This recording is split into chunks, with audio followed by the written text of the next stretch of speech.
And that was in 2019. Like I said, my twin's my first. Well, every single time I ended up making something major happen since then, starting with him, it's like every time that happened or whatever, or something similar to it happened anyway. That's when something major would happen in my life. And I hadn't learned about Kundalini Energy or any of those things yet, y'all. And again, that's something else for another day. Um, so many topics. I'm gonna have to go through these videos and literally write down. I haven't done that yet, but write down stuff so I can be like, oh, okay. Well, that's another subject. That's another topic. Like maybe get a book or something to write this stuff in. For right now, divine is just hitting me, and whatever comes out, that's what's coming out. This is how literally a healing session works. But anywho, and it is a healing session.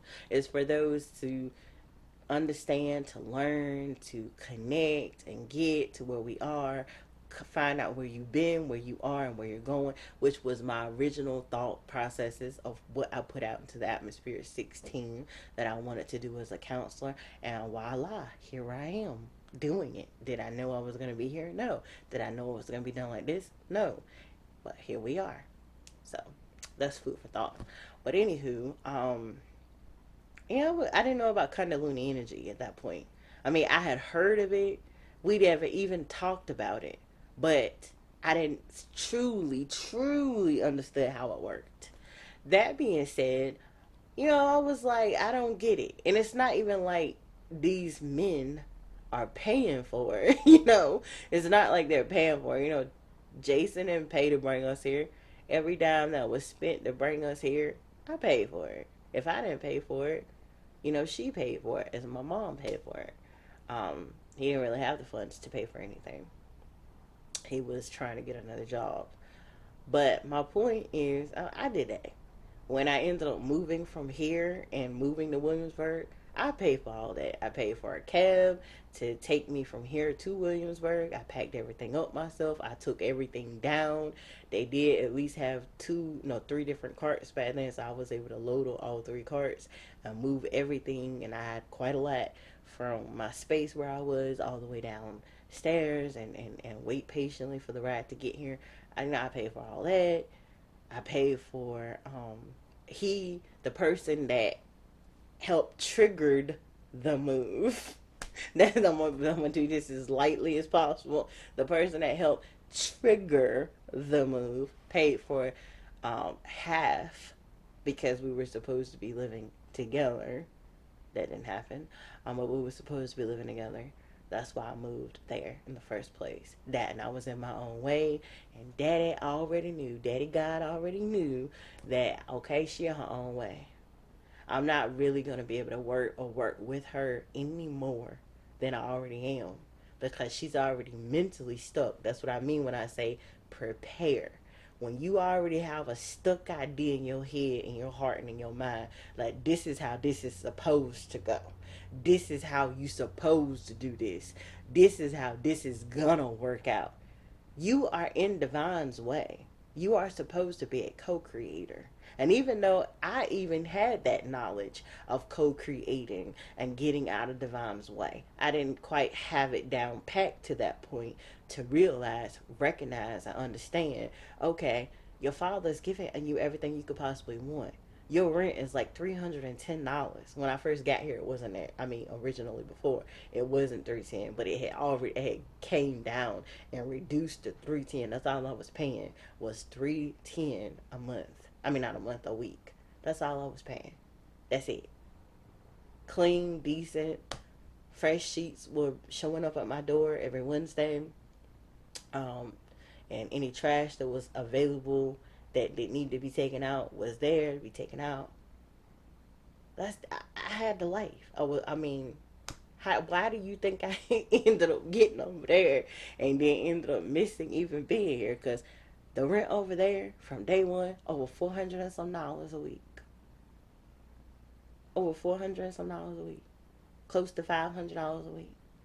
I mean, very close. Like, it was like $494, $495 or something a week or whatnot.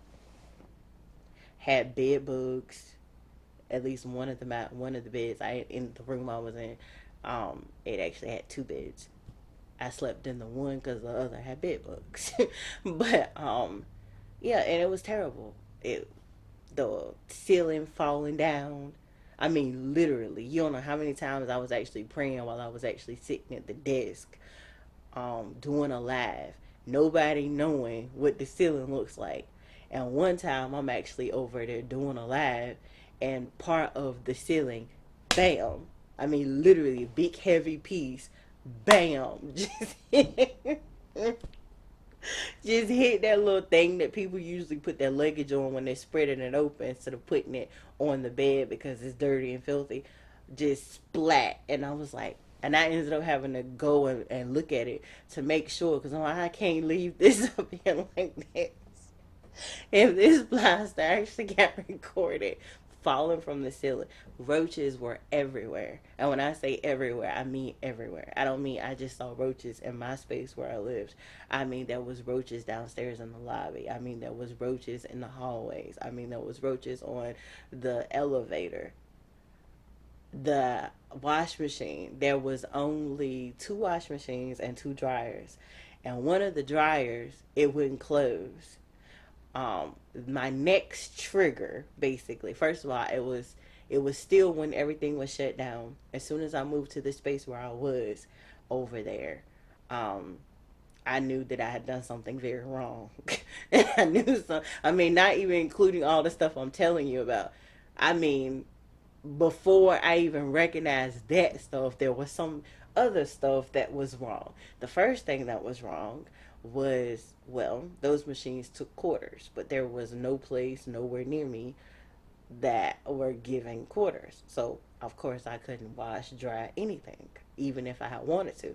And I say that because it wasn't until the end that I found out the next thing that I'm gonna share in a moment. But like I said, when I got there, the person that I was pursuing a relationship with, and I came there because they claimed they were in a living situation they were getting out of. I was in a living situation that, and I had no business whatsoever trying to get out of it, but I was trying to get out of it. I was still lost. I was still finding myself. I was still becoming even halfway where I am right now. I wasn't even halfway where I am right now. Yeah, I was doing great. I was getting crazy money. I was no longer doing phone calls anymore, which I felt like I had to stop doing if I was going to be a proper stepmother. Um, I wasn't doing, I had been stopped doing shows and whatnot. I wasn't, doing webcamming anymore. Same thing. I felt like I couldn't do that and be a stepmother.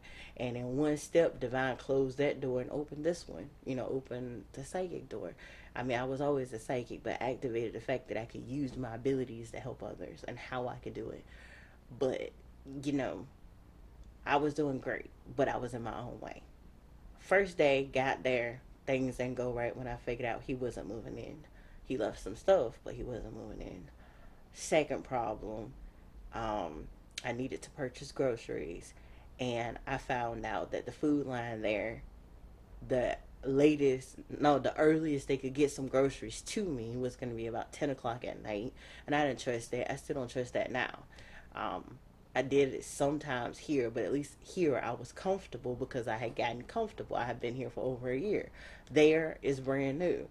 The place was shaggy compared to what I thought I was moving to. And I just needed food. I ended up treating myself to my first, let my mama be, that part of my mama come out of me. I decided to order some food from, I think it was Red Lobster. Yeah, it was Red Lobster. It showed up 2 hours after I ordered it, and it was cold.